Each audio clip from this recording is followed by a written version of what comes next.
Got Jack and Noah uh, connected. Sorry, we're running a little behind schedule this morning. It was a bit of a parking debacle because I didn't thoroughly read the email to see that the not just was the mall going to be closed for Chapel Singh, but that like they were getting rid of all the parking today. So I just think it's hilarious that there is one car still parked in the mall. Yeah, and you know whose that is? No,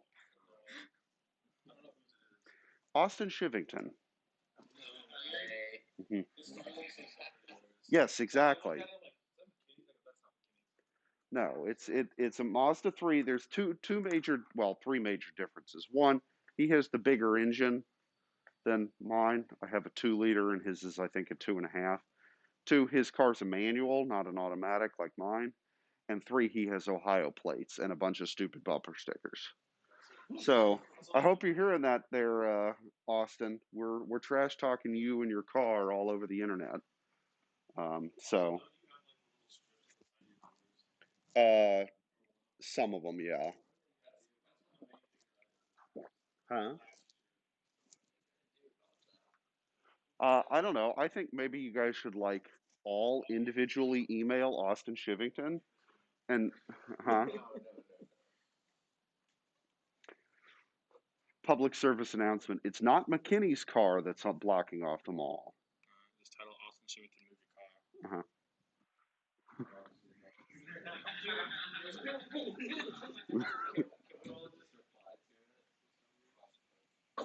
Huh?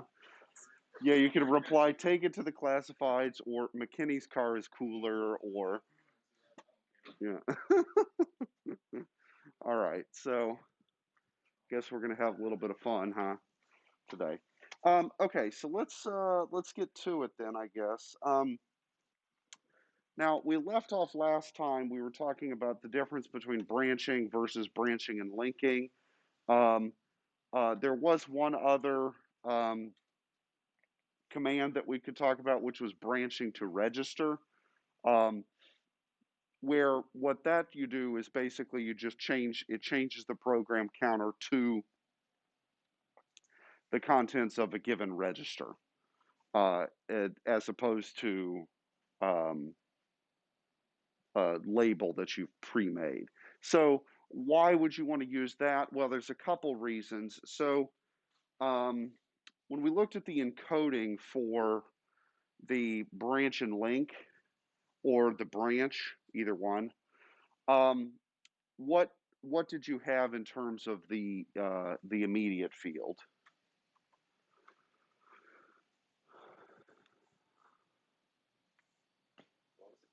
So okay, so uh-huh. All right, we pull up. Let's just pull this up on the. Um, so let's see, home. We had, let's see, it's in downloads, I think. All right, let's open up the opcode sheet again.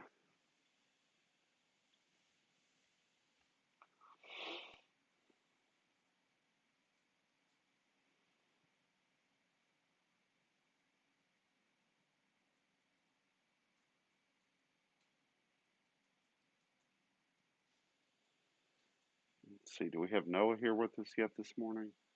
Doesn't look like it. Okay, so let me hide these columns again.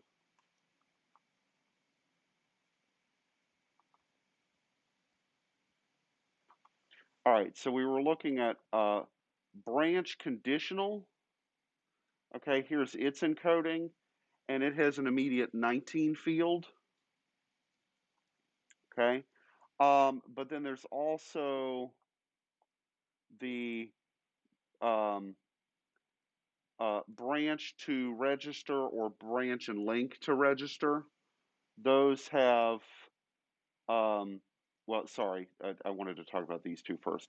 Branch to link, or branch and link have immediate 26s. Okay, so let's take these two, the ones that have immediate 26s.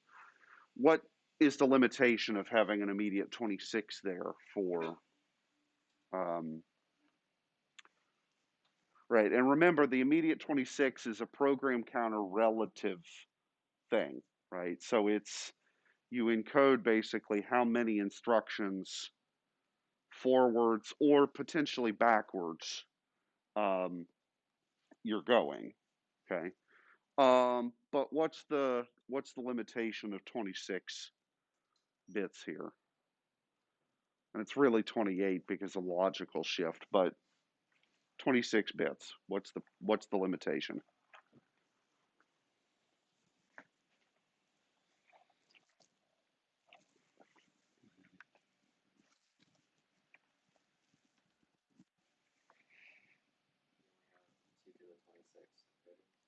Well, okay, yeah, which means you can only jump to well, I guess it would actually be 2 to the 27 or 28 because of the logical shift, but um, you can only jump relative to where you are by that much, right? By at most, say, 2 to the 28 memory locations.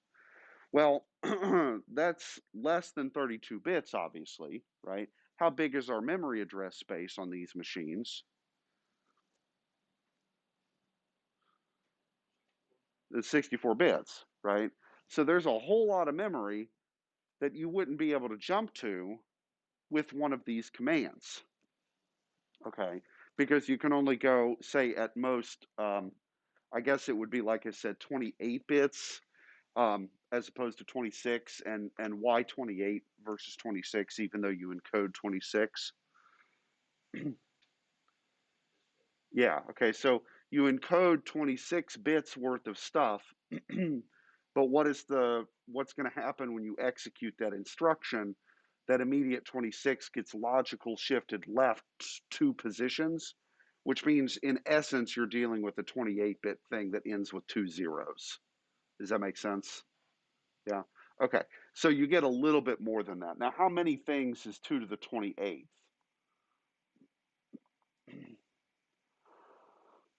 I don't know why I opened that because I could have just opened the calculator.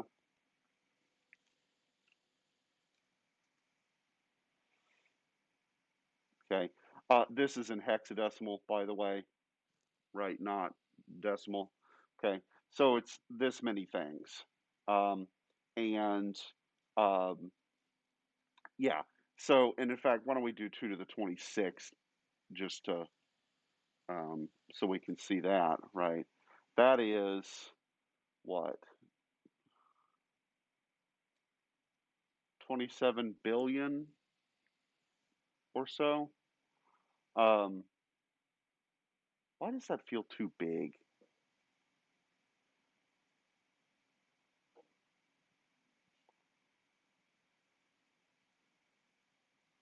This feels too big because when we talked about the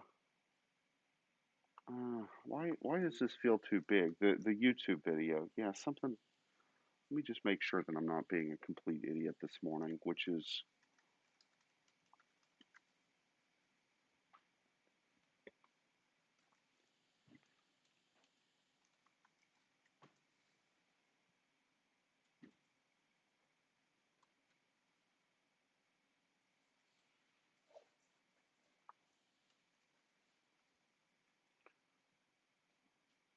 yeah, okay. So why is this so big?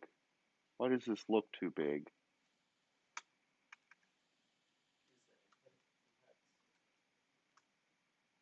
Oh, yeah. Good call, right? Okay. So, yeah, so the 26 there, it's interpreting that as hexadecimal 26, not decimal 26. Okay. Which is a lot bigger of a number, right? Because 26 is uh, 32 plus 6, 38. So we got 2 to the 38th here, not 2 to the 26. Okay. That explains it. Um, good, good catch. So let's change that to decimal and try again. That looks more reasonable. Okay. So that's with 26, or if we do it again with 28, same deal, right? Which is um, that, right? So if we go back to our Wolfram Alpha here, let's make this 2 to the 28 bytes. Um, the reason I like to put bytes there is because then it tells us some of the conversions conveniently. But in particular, what it means is that um, you can only jump, or what appears to be, right, at most 268 megabytes or so from your current location. Now, for the kinds of programs that we're writing, that may not seem to be a big deal, right? Because we jumped like 20 bytes or something last time, not 200 megabytes. But if you imagine that you have a really, really, really big program, this could be an issue, okay? Um, and it's even more limiting with the conditional branches, because with the conditional branches, what was the immediate field? It was only, I think, what, 19 bits? Right, so that's a much more limited window that you can jump to and from. Okay, so how do we sort of get around that? Well, one way would be we've got two other uh, kind of branches. We've got branch to register and branch and link to register. Okay, so the benefit of these two is that all you have to encode is the number, well, I mean, other than the opcode, is the which register you want to look at. Okay, so what those will do is, um, if you do BR and then a register, it's going to branch to whatever register you specify. Okay, and because the registers you can compute things with them, then you could do all kinds of math to figure out what exactly the contents of register whatever are, okay, and use that. So one thing you could use that for would be uh, did you guys ever use this in Java? I, I think it's called the same as in Java as it is in C. K-switch, do you know what that is? No? Or a switch? Okay, so like in Java or C or really any language, you've got if then else, right? But in some languages you have if then, else if, right? Where you can have multiple different ones. Well, let's say that you have something like you're programming like a menu, like a phone bank, right? So you call up customer service, and what's the first thing you hear? Well, right, okay.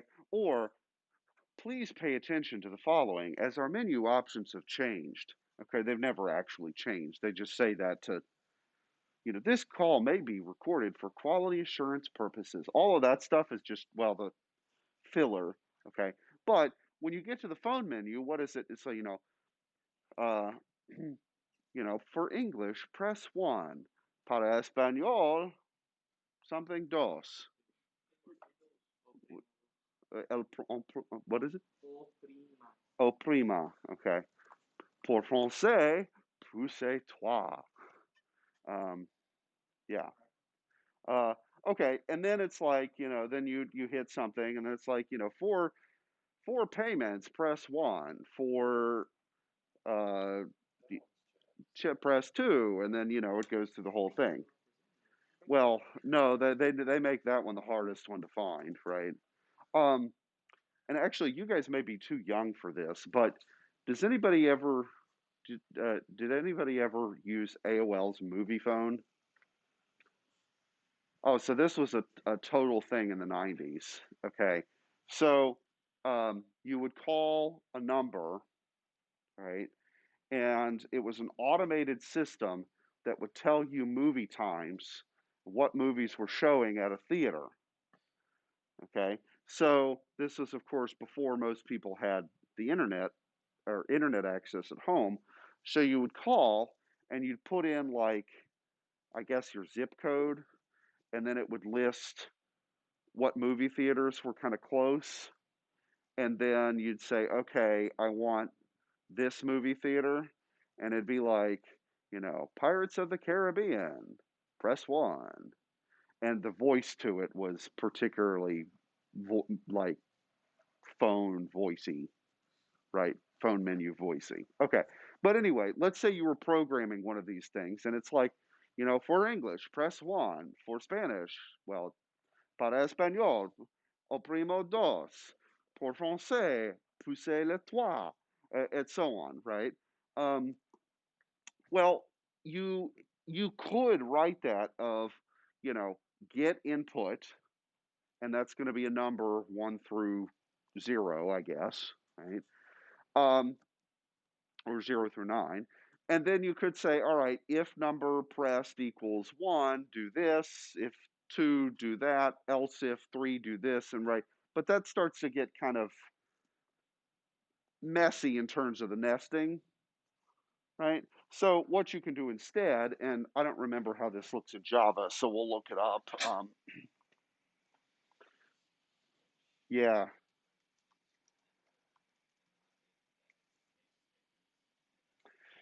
yeah. Um, okay. Yeah, so you do something like this, right? So let's say that a you had an input, okay, that's in this case, say a number, right? That's similar to the situation of a phone. Uh, then you could do something like that and have lots of different cases that are kind of all together because they're kind of parallel in what's going on with them. And you don't have like, you're not nesting like 12 layers deep worth of if statements or something. Yeah. Okay. Well, you could use branch register to actually do this sort of thing because you could say, okay, I'm going to make um, um, let's say my cases, okay, and then each case is however many instructions down, and if each case is the same number of instructions, then I could say, okay, I'll take the number that's input and say multiply it by however many instructions per case there are, and that's where I'll jump to. So if you press 4, let's say it takes 8 instructions to do whatever you're doing, okay? Then I could say, oh, somebody pressed 4, so I'll jump 4 times 8 instructions to get to the case where the instructions are for case number 4 or whatever, right? Um, okay, so that's one way that you could use this thing, and it would actually be interesting, right, to take the C++ equivalent of this, which is basically what you're looking at, and just write it and then compile it and see, or sorry, have it generate the assembly and see how the compiler chooses to handle this. But anyway, you could use this. The other benefit, though, is that um, you can branch to anywhere in memory, right? Anywhere that's within the 64-bit address space because the contents of a register are whatever you want them to be. And they're 64 bits wide, which is exactly the same as the memory address space. So you can jump to literally anywhere um, outside of the limitations of the other two. Okay, good. Now, while we're on the subject of the jumping to wherever you want to, let's actually go back and look at, let me blow this up a little bit.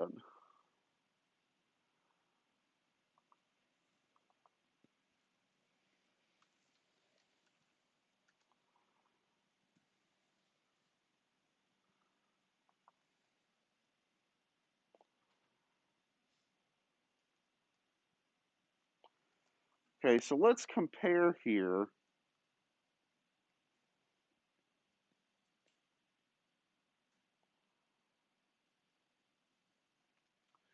Compare BR with RET.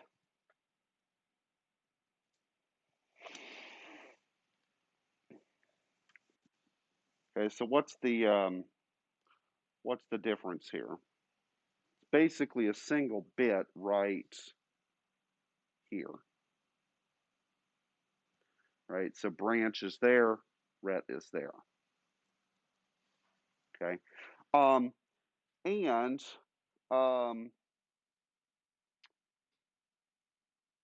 yeah, now one other thing is that with ret, what do you need to specify with return or with branch to register? You need to specify, well, which register are you going to branch or to return to? Okay, when we were writing code last time, did I have a register number specified after the ret command? Okay, I didn't. If I do not explicitly state it, then what? It's going to go to the link register, which is which register number? X30. Okay. Right. So, right. So if you don't specify which register with the return command, it's going to go to use the link register X30. Okay, and that kind of makes sense because, yeah. But theoretically, you wouldn't have to use the link register. You could use some other one if you wanted. Okay. Um, but yeah. Okay. So right. So you've got with branch to register two variants of it, of course. You've got the just unconditional branch, but you also have the branch to a register and update the link register when you do it, right? So if I did BLR, what's that going to do? Right before I jump, um, the current program counter +4 would get put into the link register. I jump to wherever, and then if that routine has a ret anywhere, then it would take me back to where I came from, one line down, one instruction down. Okay, does that make sense? Because it's linking. BR is not linking, meaning that you can never come back because you don't know, you didn't keep track of where you came from. Okay, does that make sense? Kind of. You know. No, go ahead.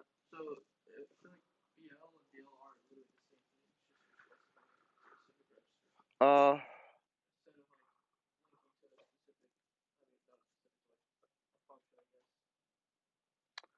okay, say that one more time. Which ones are the same?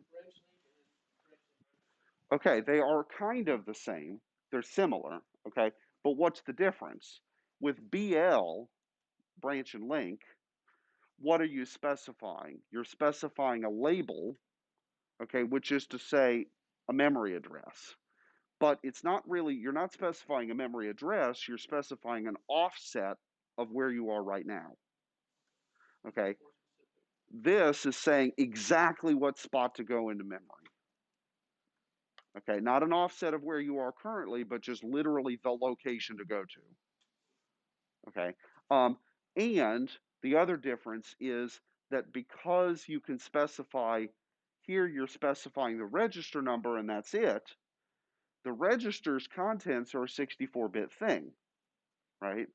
Which means you can go to anywhere within the 64-bit address window, which is the entire window, right?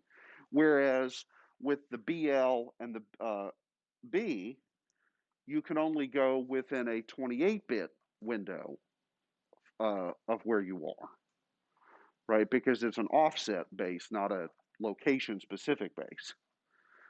Now, for our purposes, it's not really going to matter, right? Because we're not going to be writing programs that have hundreds of megabytes worth of instructions.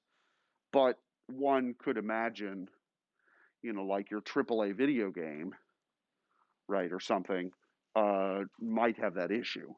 Okay. Now, again, probably not in real life, so to speak, because the executable for your video games is probably at worst itself a few hundred megabytes. Okay, the actual program. What is it on your video games that's going to take up all the data? all the textures and models and levels and graphics and all that stuff. But that stuff's not going to be baked into your executable. It doesn't need to be. It's going to be in separate files that'll get loaded into RAM, loaded and offloaded as you go, right? Which is why you have, depending on the games you're playing, right, loading screens and stuff, right? Why are those things there? You can't keep the whole game in memory simultaneously necessarily. Um, and so you just bring in the chunks that you're using at a given time. Um, I guess there are some exceptions to this. I guess on the consoles, right? So how many of you guys have PS4s, right? Have you played Ghost of Tsushima yet? No, you've seen it though. Looks pretty cool. So fun factoid: do you guys know Dr. Zimmerman? Okay, the old retired chemistry professor that kind of he hangs around a little bit still. He has the coolest office on campus, which is, so you guys know down at the bottom of Hayes 104 where the chalkboards and stuff are, there's actually a room behind that. And it's like this weird, like, it's sort of half storage room, half he's turned it into an office. It's really cool. And he's got all kinds of old, like, he's got a piece of a PDP 11, which was like a 1970s era kind of not mainframe, but not desktop computer either. It's like the size of like a bookshelf kind of thing. I don't think it works, but anymore. But yeah, that's what I should make you guys program. Hmm? No, that was the book that was in the lounge. Yeah, I found was no, that was a Vax 11, different computer company. So anyway, um, yeah. So the difference is right whether or not you're linking to, or sorry, branching to the memory address located in a specific register or um, an offset of your current location. And for our purposes, basically the offset will always work. Um, but we still could maybe use the branch to register um, as a, um, for something like a case switch type mechanism, or yeah, I don't know why we might need that, but yeah. Anyway, okay, so good. Uh, So I think that hits all of the different branches that, oops, I didn't mean to go that far. Um, all the different branches that we might need. Okay. And uh, let's go back up here.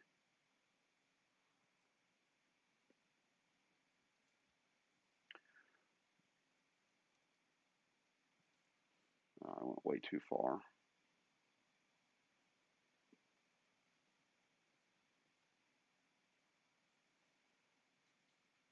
Oh, and now I went way too far again. Okay.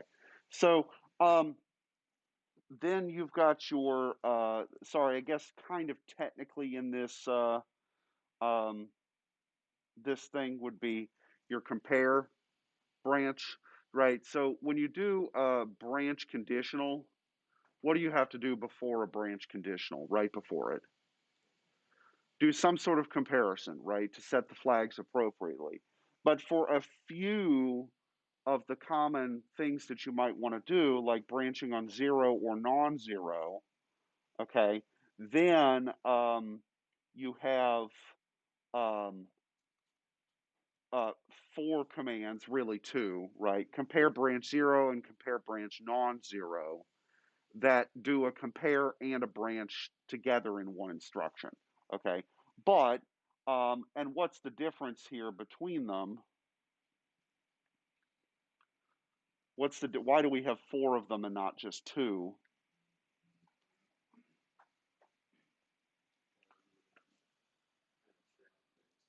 Huh?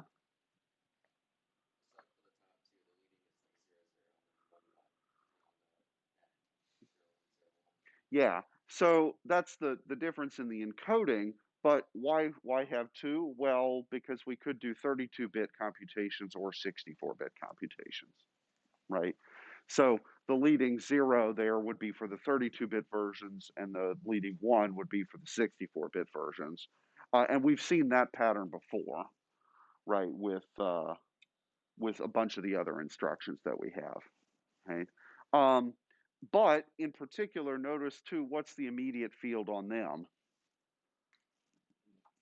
19 bits, right? Which means you can only offset by 2 to the, well, I guess it'd be 21st because of the logical shift, right? Um, yeah, okay. So, but then with those, and this is why it's 19 and not 26, is that you also have to specify which register you're going to do the comparison with, right? So for compare branch 0 or non-zero, basically you're saying, is the contents of a given register 0 or not, right? And so there you only need to specify one register. For a comparison, CMP, how many registers did you have to specify? You had to specify 2 because you were comparing 2 different things, okay? And what really was the computer doing when you did that? It was taking one minus the other, okay? And then updating the flags based on whether or not you had 0, non-zero, um, overflow, or carry, etc. And then that gave you a basis for all of the conditional branches from B dot something. Okay, is that Gucci? Okay, but 0 and non-zero comparisons are so common that it's nice to have a single instruction for them. Okay, um, yeah, um, and then there is also the test, which is like a comparison, but you're looking at specific bits to do that. So it's kind of like masking and then doing a compare. But we'll talk about that later when it is relevant, I think. So anyway, okay. So what I wanted to do today, or at least get started on doing today, is talking about the stack. Okay. So in order to do this, let's first go to something that we wrote last. So we did this one last time, right? This is what we were looking at. Okay, and the there's two instructions here that use the stack. Okay, and in our case, it was just the first and the second to last instructions that had anything to do with the stack pointer. Okay, so what is the stack pointer? Well, it's a pointer. So what is a pointer? Period. Yeah, it's really just a memory address. Okay, so it's a thing that's pointing at some piece of memory. Okay, so when you start a program, the operating system is going to allocate a place in memory for the stack for that program, and the stack will grow downwards. Okay, which I to what I mean by that is, um, let's say that the stack pointer is originally 100. Okay, if you put stuff onto the stack, it goes on from high memory address downwards to low memory address. So if you expand the stack, you actually subtract from the stack pointer to make it point at a lower memory address. Okay, is that all right? Now, why do it that way? Well, that's just the way it is. There are also, you guys can also talk about heaps.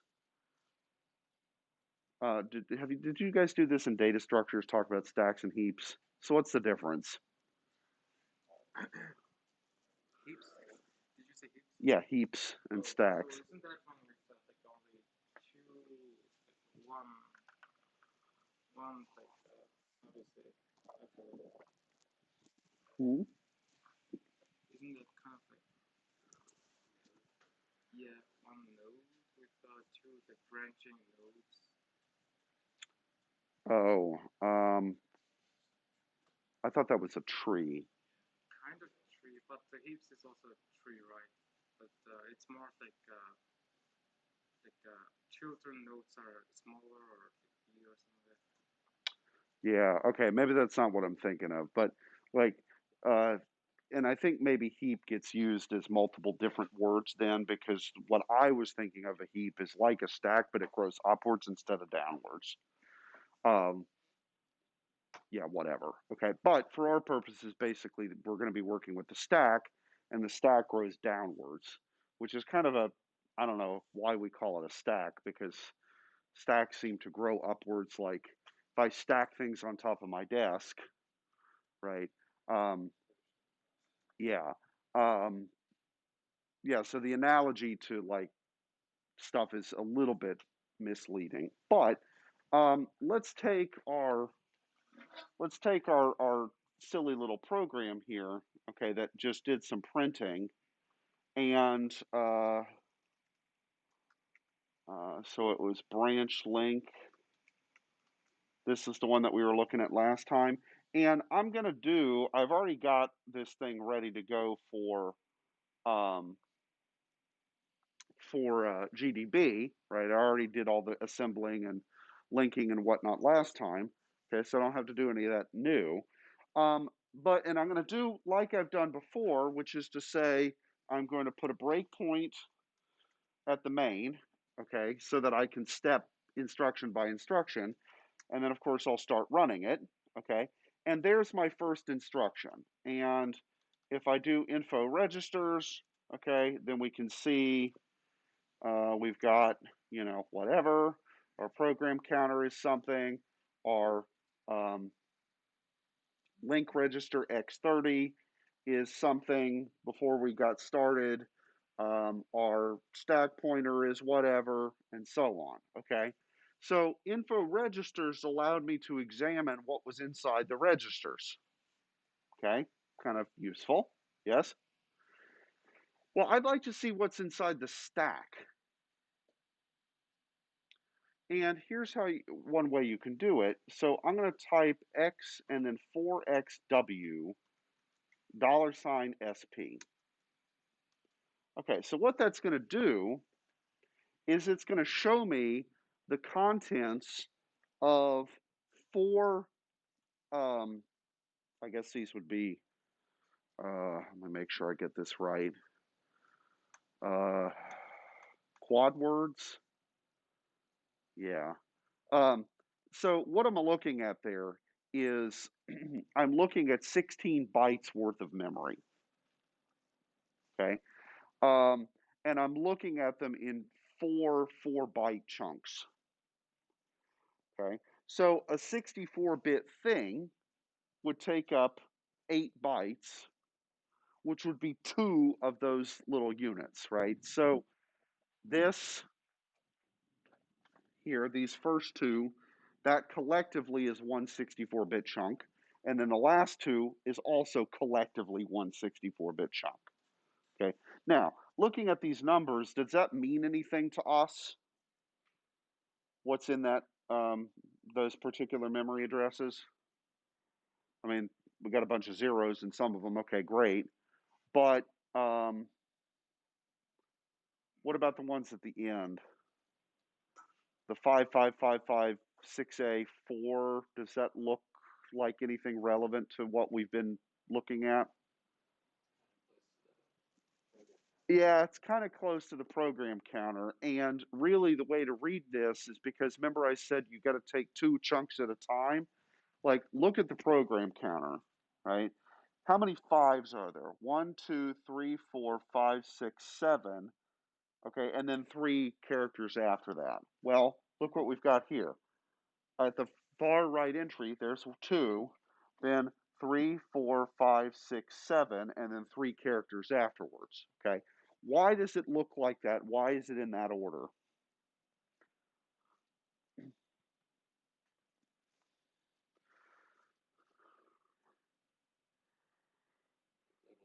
Yeah, it's the Indianness problem, right? So what's specified first here, this, uh, so the third column, okay, that's the low 32-bit end of the 64-bit number. And then what's the other part? That's the high 60 or the high 32-bit end, right? So if we put those together, we have to read it backwards from how it appears, right? Okay, does that make sense? Yeah. Okay. Um, and then you might say, well, wait a minute. Then where are all those zeros here in the info registers program counter field? Well, do we really need to put all those zeros out front? Yes and no, right? If we don't specify a bunch of leading zeros, they're assumed to be there. Okay. Um, yeah, and so that's just basically to make the formatting nice. That's all. Um, interestingly enough, so I say we use a 64-bit address space, but do we actually use all 64 bits? Not really. Okay. And why not? Well, how many bytes is 64 bits worth? Huh? Sorry, that's not what I meant to say. What I meant to say was um, how many things can be encoded by 64 bits, right?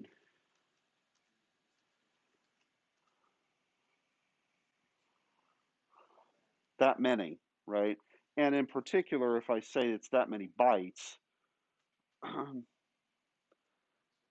exabytes, that's a crap ton of stuff, right? So we have a 64-bit address space, but are our little Raspberry Pis going to be using all 64 bits worth of address space?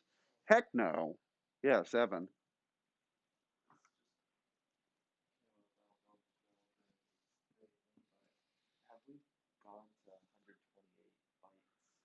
You mean bits? No. Okay. And we'll talk about why in just a second. Uh, because we don't need to. Namely, how much? So this would be like, what would be the memory address space if I wanted a full 64-bit and the address data path used all 64 bits? I would be able to encode and address 18 exabytes of memory. Okay, that's a gargantuan amount. Okay, because how much is an exabyte? Huh?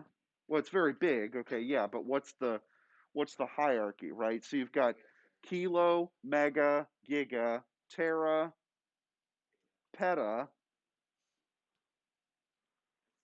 then exa, right? So an exabyte is 1,000 or 1024, depending on your system. Petabytes, and a petabyte is 1,000 or 1024 terabytes. Okay, so imagine having a uh, what would that be? 1,000,000 terabytes, right? Okay, so could we go to Newegg or Amazon and buy a terabyte hard drive right now? Yeah, no problem. It'd be $50 or something. Okay, like a spinning platter, not a solid state. Yeah, so a terabyte solid state would run you actually now maybe about 100 to 150. Huh? Yeah. Okay. So yeah, because everything's moving that direction, then a 1 terabyte solid state, like I said, depending on the model, you get between $100 and $200, right? Okay, that's actually not too bad. But imagine having 1 million of those.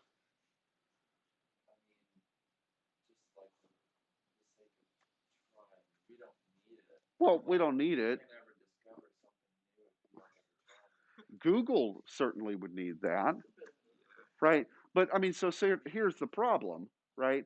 Even if you had 1 million 1 terabyte drives, can you connect all million of them to your computer? No, you'd have to build some custom board, right? Okay, and I mean, how would you even a million hard drives? I mean, well, that too. I think we could probably fit a million solid state drives into this room, right? I mean, they'd be stacked all over the place, right? But we can do it, right? And now imagine filling a semi full of them. Okay. Now, here's the fun thing. Um, so never there's a saying, and I forget who coined this. Somebody, internet like architecture famous that uh, never underestimate the bandwidth of a station wagon full of hard drives. Right. The latency is just a little bit bad, but the bandwidth is really fantastic. Right. So if I wanted to transmit a semi truck full of hard drives from here to California, right, my bandwidth in terms of bytes per second is pretty freaking ridiculous by the time I get there. Okay, the problem is the latency is like several days to get there, right? Anyway, okay, so we don't actually use all 64 bits of the address space, and I think most current machines are using like 40 to 48 bits worth of that. Um, Even though mathematically we could go all the way up to the full 64 bit. And since Evan asked,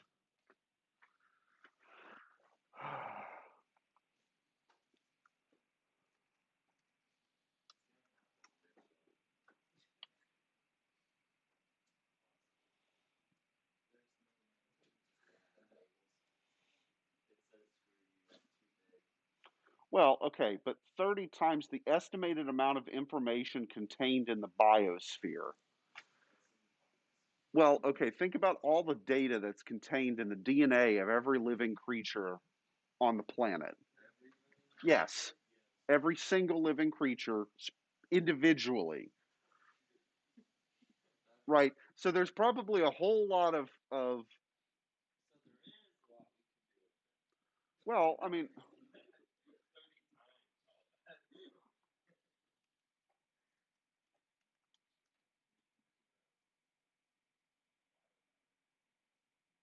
okay. So actually, what I want to do is number of atoms in the observable universe.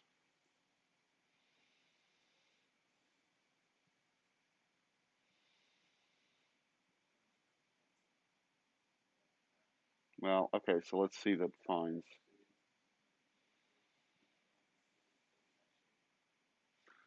All right, so let's see what this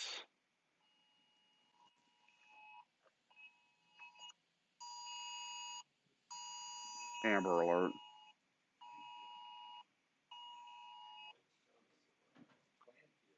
Okay, so all right, 10 to the 78th to 10 to the 82 different atoms in the observable universe.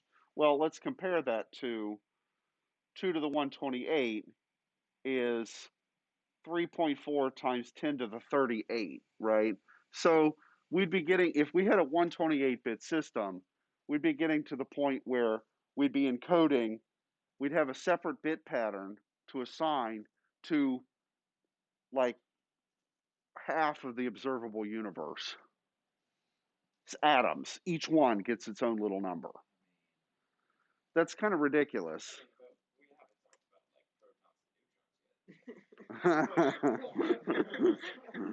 Oh, yes, okay. Yes, protons and neutrons and quarks and well, okay, if we were trying to well, yeah, we got a few billion years left before that happens. Well, or a few hundred years left, depending on whether or not we get our act together in terms of okay. No, it'd be more like Venus.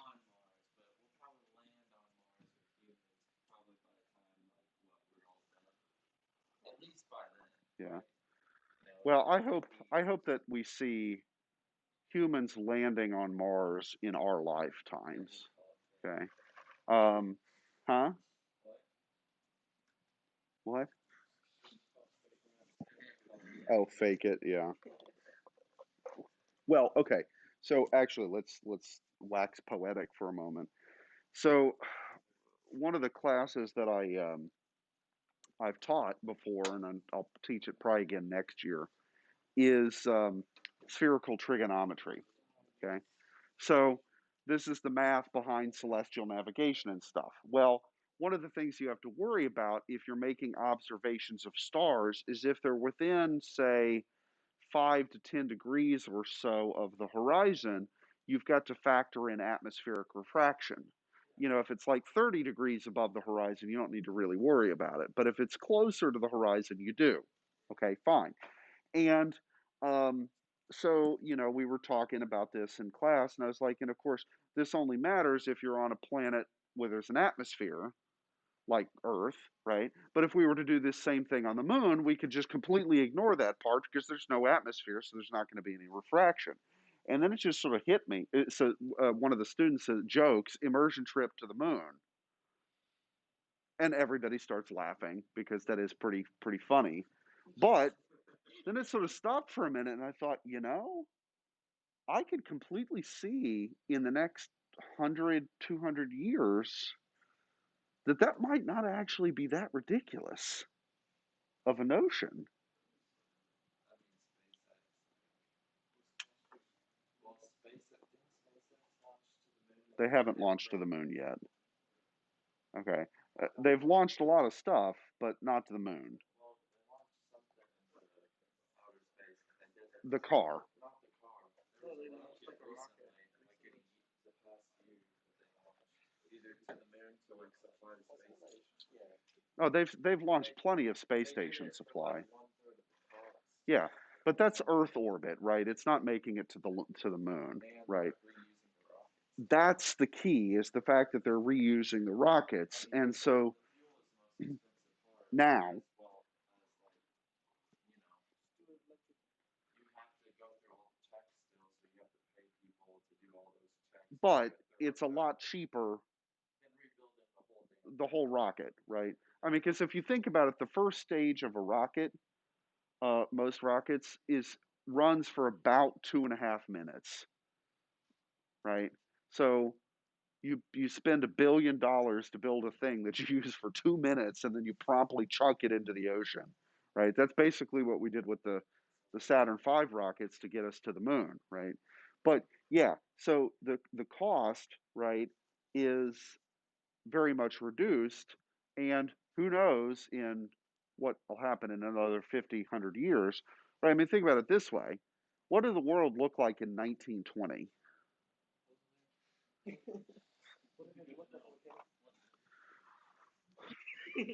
Okay, you two are fired. Get out. Uh, one person said, I don't know, I wasn't there. The other said, I don't know, McKinney, what did it look like? As if I was there. Dirt bags. Huh?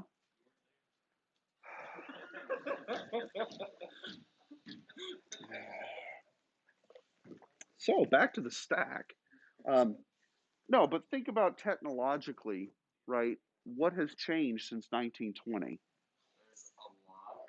A I mean, lot. we have 1920. We have cell phones. Yes. They Yeah. The immediate aftermath of World War One to now, right? I mean, they had radios, telegraph. Well, those didn't come until 45, but right. I mean, But see, that's kind of crazy though, if you think about it, right? It took 27 years to go from World War One to nuclear weapons. 27 years. that's okay.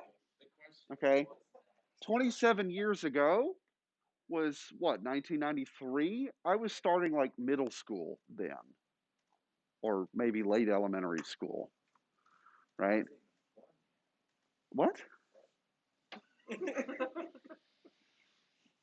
It's a good thing that's not on audio. Okay. But point being, right, think of how fast, like from a computing standpoint, in 1945, or hell, even in 1950, how many computers were there on the planet? Like two or five or something, right? What was it in the Um, oh, I didn't have you guys do this, did I? Did I have you guys watch the two documentaries? I know those of you who had 101 with me in the last recently, I had you guys watch this. The Machine That Changed the World. It's a documentary from the early 90s. I don't remember if I gave it to you guys or not. Yeah, because I didn't learn about it until last fall. It was something Dr. McCartan Lim showed me, and I was like, "Oh, this is really cool. I should assign this to my 101 students." Huh?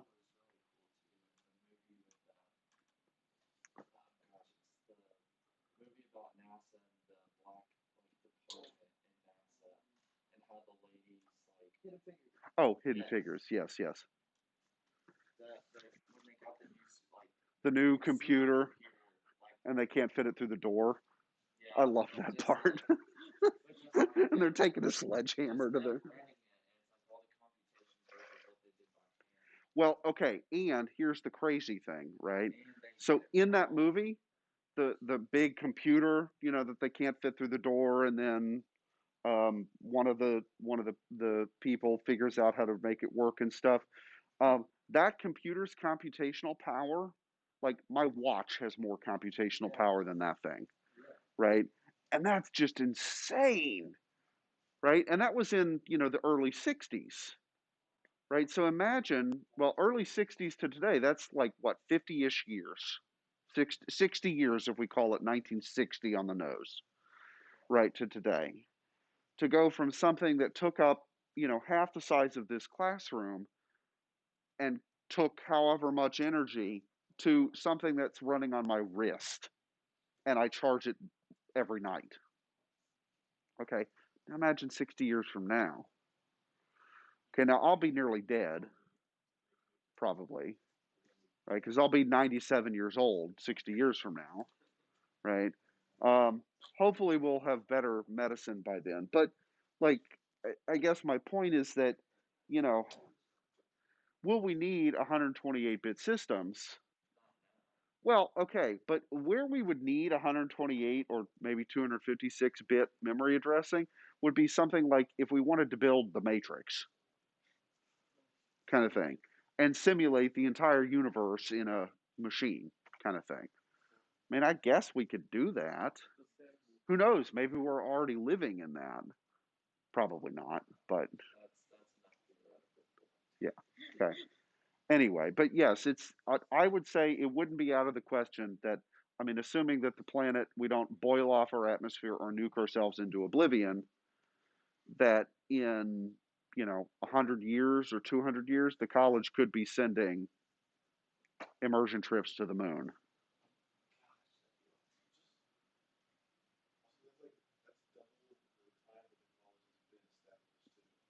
Yeah, because we're in 12 years, it'll be our bicentennial, right? 1832, oh yeah it's not right? I mean, I'll still be here, obviously. If you guys are still around, then we have problems. Okay. Uh, huh? Yeah. Have you ever been down there and seen like where it says like "Hello, Freddy" or "Freddy was here" on the wall, and it looks like blood? Yeah, the catacombs of Detchen. Well, it's just red paint, but it looks really, yeah, it's pretty sketch looking. So, all right, well, let's get back to this business about the stack. So we've kind of gone on for a minute. So let me go back to my GNU debugger, and in particular, the instruction that I was about to execute, I haven't actually executed yet, was to store the pair of um, registers to the stack and expand the stack by 16 bytes. Okay, and so if I step, and then let's look at the stack again. What's on the stack? Okay, and in fact, let me do 8 words worth. Okay, what do we see on the stack? Well, at memory addresses 90 or 90 and above, we had what we were looking at last time. But what's the stack pointer now? Okay. What was it before I ran that instruction? It was blah, blah, blah 90. Okay. What is it after I ran the instruction? Well, how big did I grow or how much did I grow the stack by? 16 bytes. Okay. Um, which is enough to contain two 64-bit things. And 16 bytes, well, is the difference between a 9 and an 8 in the second to last hexadecimal position, right? That's the 16th place. Okay, so the stack pointer now is blah, blah, blah 80 rather than blah, blah, blah 90. And so this is what I meant that the stack grows downwards, not upwards. Okay. And so when I did that instruction that stored two things to the register, or I mean to the stack, it stored them to the stack and subtracted 16 bytes or 16 from my stack pointer because it's growing downwards. And when I say downwards, I mean downwards in terms of memory addresses. Okay. And so now the stack pointer is blah, blah, blah 80. And what do I see at the addresses starting at 80? Well, what's this first one? 7F, blah, blah, blah. Okay, what's that? That's the X29. That's the old stack pointer's value. Okay, so that was the stack pointer's value before I started anything. And then the second number that's listed there is the 7F, F7, blah, blah, blah, which was what? Yeah, the old value of X30. Okay, now in this case, the X30's contents are still the same, right? All I did was take that data and copy it into my stack, but I haven't at this point changed the value of X30, but I have changed the value of the stack pointer. Okay. Well, and actually, same thing with. Oh no, I'm sorry. The stack pointer has changed X29, because when I see what's here, sort of in the middle of the screen, this is the value of the stack pointer before I executed that instruction. Now, what is it? It's 80, and I would have to do an info registers to see that. So if I did that, then notice my stack pointer is now 80, right? Not 90. Okay, so we can see what's in the stack by using this X command, right? So the X stands for examine, and then the slash 8xw is basically um, how many 32-bit things do I want to see? Okay, and then so I'm examining memory. Well, then I also have to specify, well, where in memory do I want to start looking? So I want to see, eight 32-bit chunks, right? So eight extra long words or whatever. But I need to say, where am I starting? Am I starting at the stack pointer? And that's why I've got $ stack or SP to take me to the stack. Now, I could put in any other memory address here, right? So, for example, I could put in, let's just shoot like 0x, something like that. Well, okay, I can't access that one, but let's do like, well, okay. But conceivably, and so some of this is that the operating system is going to limit what I'm allowed to do. Okay, but conceivably, we could look at any other place in memory. Um, since we're running with an operating system, it's going to sort of limit our ability to get at things. Um, but if we were going to do this on a OS-less machine, then then we could theoretically look at anything. Okay, but anyway, since we want to do this with the stack pointer, right? We want to do that and then oops $SP, and that'll show us however much is going on in memory. And I could expand this. So for example, if I did 12, it's going to go above the stack, right? So these zeros at the bottom are not part of my stack at all, okay? But I could also maybe go below the stack. So I don't know if I can actually do this.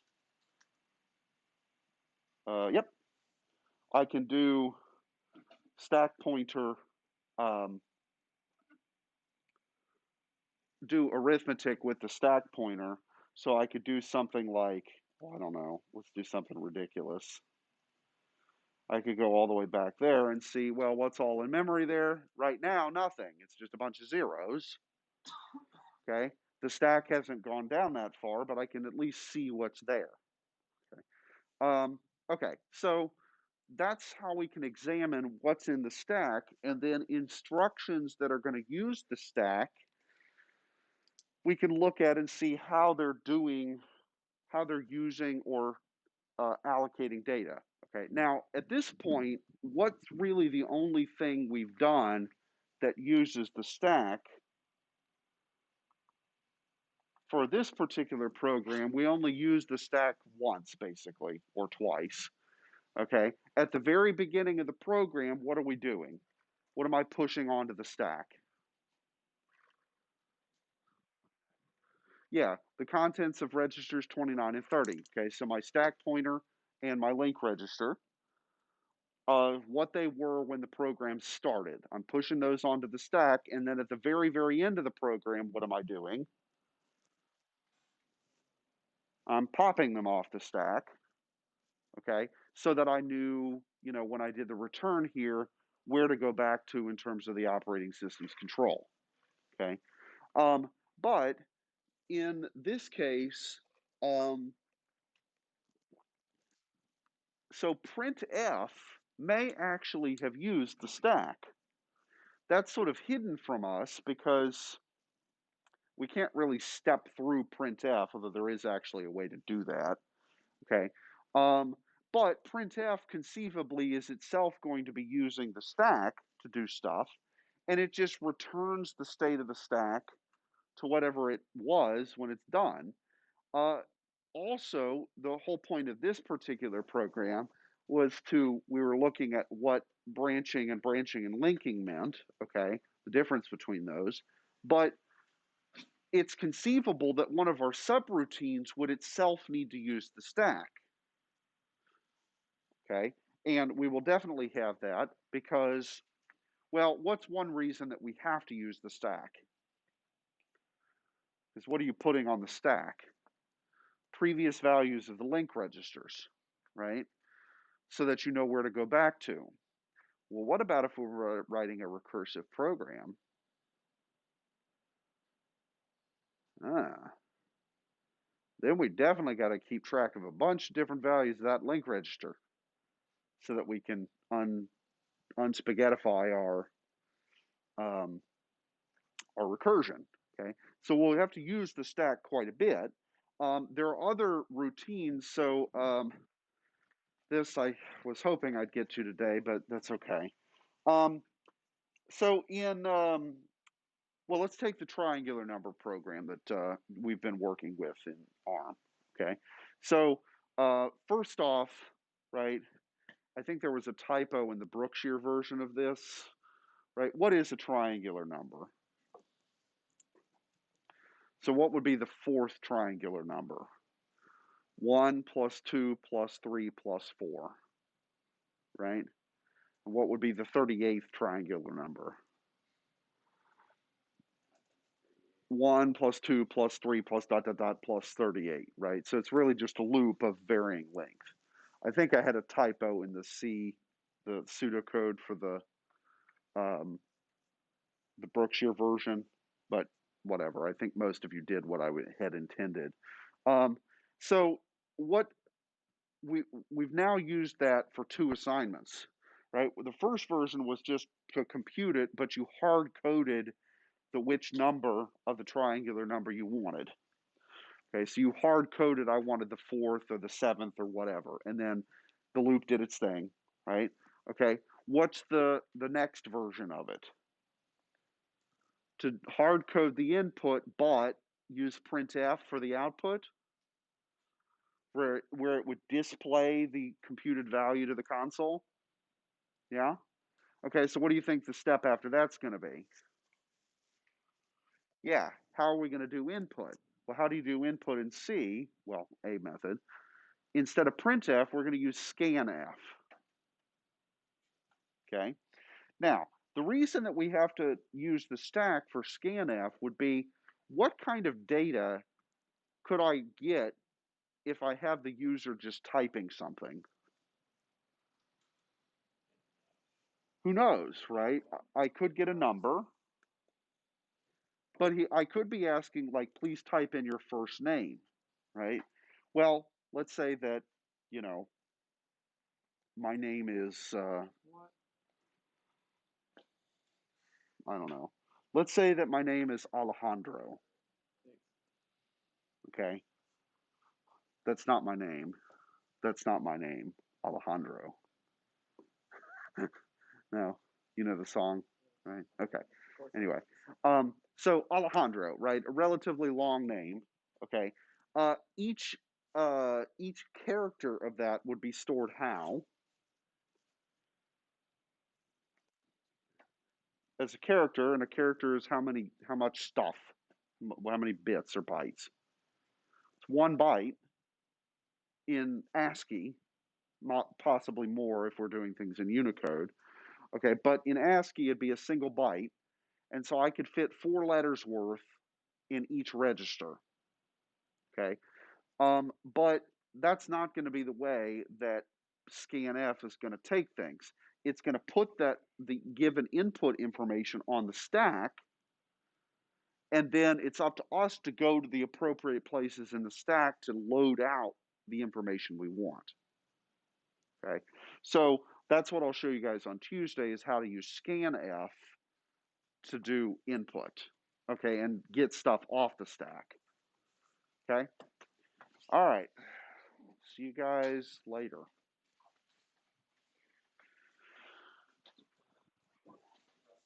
Mm-hmm.